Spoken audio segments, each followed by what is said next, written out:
Hello friends, સ્વાગત છે તમારું મારી યુટ્યુબ ચેનલમાં। આજે આપણે બનાવીશું રેસ્ટોરન્ટમાં મળે જ એવી તીખી, ચટપટી, ટેસ્ટી અને મસાલેદાર એવી ફ્રેન્ચ ફ્રાઈની રેસીપી। ઘરે જ આપણે એને બહાર જેવો જ ટેસ્ટ કેવી રીતે આપવો એ આજે આપણે જોઈશું। તો ચાલો સ્ટાર્ટ કરીએ આજની રેસીપી।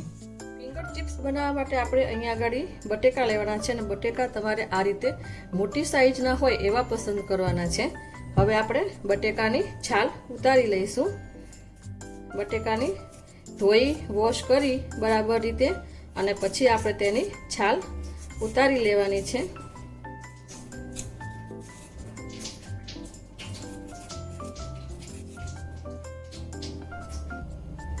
તો આ રીતે આપણે બટેકાની બધી છાલ ઉતારી લીધી છે। હવે આપણે બટેકાને આ રીતે ઊભું રાખી અને તેના પીસ કરી લેવાના છે। આને આપણે 4 પીસમાં કટિંગ કરી લઈશું। પછી આપણે આ રીતની એની ઊભી આ રીતે સ્લાઈસ આપણે કરી લેવાની છે। તમારે તમારી ચોઈસ પ્રમાણેની જાડી પાતળી તમે રાખી શકો છો।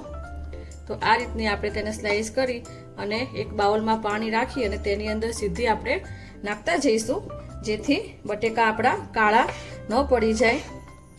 તો આ રીતે આપણે બધા બટેકાની સ્લાઈસ કરી લેવાની છે।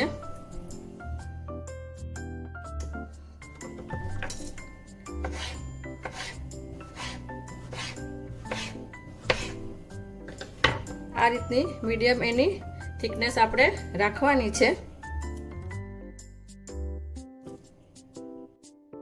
તો બધી ચિપ્સ આપણી રેડી થઈ ગઈ છે।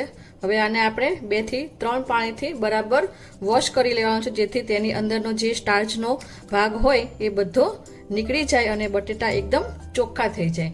તો હાલો આપણે આને 2 થી 3 પાણીથી ધોઈ નાખીએ। આપણે એક તપેલીમાં ગરમ પાણી કરવા માટે મૂકીશું અને તેની અંદર આપણે થોડું મીઠું નાખીશું।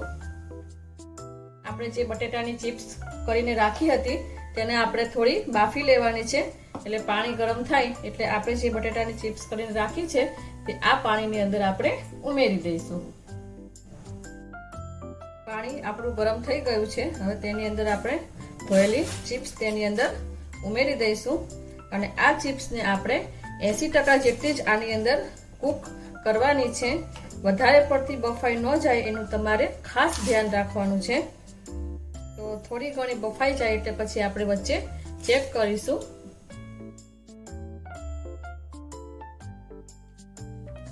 તો આ રીતે આપણે તેને ચેક કરીશું। આને વધારે પડતી કૂક નથી કરવાની, આપણે તેને તોડીને જોઈ લઈશું એક પીસ। આ રીતે આસાનીથી છરી વચ્ચે તૂટી જાય છે, એટલે આપણે આને આ રીતે 80% જેટલી જ કૂક કરવાની છે। હવે આપણે ગેસની ફ્લેમ બંધ કરી દઈશું અને આને આપણે પાણીમાંથી કાઢી લઈશું। તમારે આને કોઈક જાળીવાળું વાસણ હોય એની અંદર આપણે નીતરવા માટે મૂકી દેવાની છે। આ રીતે આપણે તેને એક વાસણમાં કાઢી લેવાનું અને તેનું પાણી નીતરવા દેવાનું છે। પછી આપણે તેને એક ટોવેલ ઉપર આપણે તેને પોરી કરવા માટે પોરી કરી દઈશું। તો આ રીતનું આપણે એક કોટનનું નેપકિન લેવાનું છે અને એના ઉપર આ રીતે આપણે ચિપ્સને પોળી મૂકી દઈશું, જેથી પાણીનો ઉપરનો જે ભાગ છે બધો સુકાઈ જાય અને ચિપ્સ આપણી એકદમ ડ્રાય થઈ જાય। એકદમ કોરી થઈ ગયા પછી જ આપણે ચિપ્સને તળવાની છે। આ રીતે આપણે તેને ખુલ્લી આપણે તેને મૂકી દઈશું। તમે જોઈ શકો છો કે આ રીતે મેં બધી ખુલ્લી કરી નાખી છે અને હવે આને આપણે થોડીક વાર માટે આપણે તેને ડ્રાય થવા દઈશું, પછી આપણે આગળની પ્રોસેસ કરીશું। આપણે એક બાઉલ લઈશું, તેની અંદર આપણે 1 ટીસ્પૂન જેટલો પેરી પેરી મસાલો નાખીશું। 1 ટીસ્પૂન જેટલો આપણે લાલ મરચું પાવડર નાખીશું। 1/2 ટીસ્પૂન જેટલું 1 ટીસ્પૂન જેટલો આપણે જીરાનો પાવડર નાખીશું। 1 ટીસ્પૂન જેટલો આપણે ચાટ મસાલો નાખીશું। 1/2 ટીસ્પૂન અને 1 ટીસ્પૂન જેટલો આપણે ચીલી ફ્લેક્સ અને ઓરેગાનો નાખીશું। 1/2 ચમચી આપણે મીઠું નાખીશું। હવે તેની અંદર 2 ચમચી આપણે ચોખાનો લોટ નાખીશું. આ બધી વસ્તુ આપણે મિક્સ કરી લઈશું.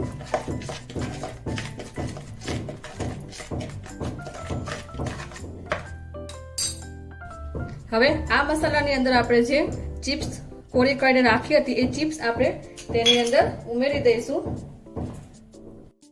હવે આ મસાલો ચિપ્સની અંદર બધો બરાબર કોટિંગ થઈ જાય એ રીતે આપણે બધું બરાબર મિક્સ કરી લઈશું. આપણે હળવા હાથે આને મિક્સ કરવાનું છે.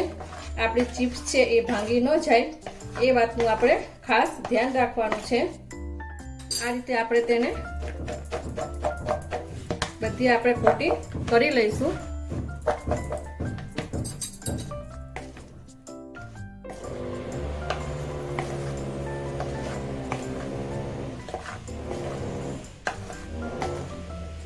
તો ચિપ્સ આપણી કોટિંગ થઈ ગઈ છે.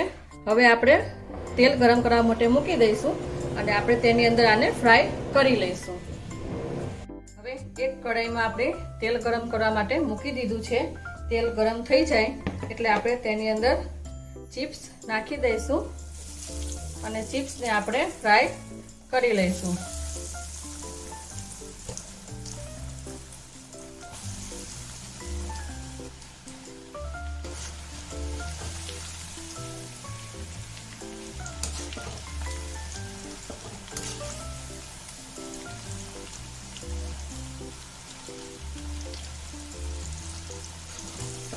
ચિપ્સ આપણી એકદમ ક્રિસ્પી થાય ત્યાં સુધી આપણે તેને તળવાની છે.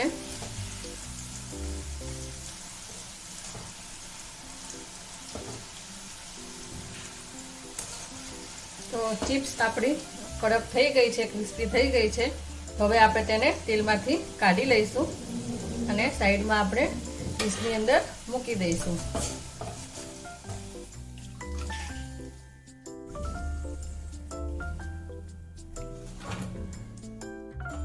એ જ રીતે આપણે બીજી ચિપ્સને પણ તેલની અંદર તળવા માટે મૂકી દઈશું. આ જ રીતે આપણે બધી ચિપ્સ બનાવીને રેડી કરી લઈશું. હવે આ ચિપ્સને આપણે વધુ ટેસ્ટી બનાવવા માટે તેની ઉપર આપણે થોડું લાલ મરચું પાવડર સ્પ્રિંકલ કરીશું. થોડો આપણે ચાટ મસાલો નાખીશું અને થોડો આપણે પેરી પેરી મસાલો તેની ઉપર એડ કરીશું. જો તમને સ્પાઇસી ભાવતું હોય તો તમારે પેરી પેરી મસાલો નાખવાનો, નકર તમે તેને સ્કીપ કરી શકો છો. અને આ રીતે આપણે બધું બરાબર મિક્સ કરી દઈશું. તો તૈયાર થઈ ગઈ છે આપણી સરસ મજાની ટેસ્ટી અને તીખી ચટપટી એવી ફિંગર ચિપ્સ. આને આપણે સર્વિંગ બાઉલની અંદર કાઢી લઈશું. તમને મારી આજની રેસીપી કેવી લાગી મને કમેન્ટ બોક્સમાં જરૂરથી જણાવજો. જો તમને મારો વિડીયો ગમ્યો હોય તો મારા વિડીયોને લાઈક કરી, શેર કરી અને મારી ચેનલને સબસ્ક્રાઈબ કરી દેજો. તો ફરી મળીશું આપણે નવા વિડીયો સાથે. Thanks for watching.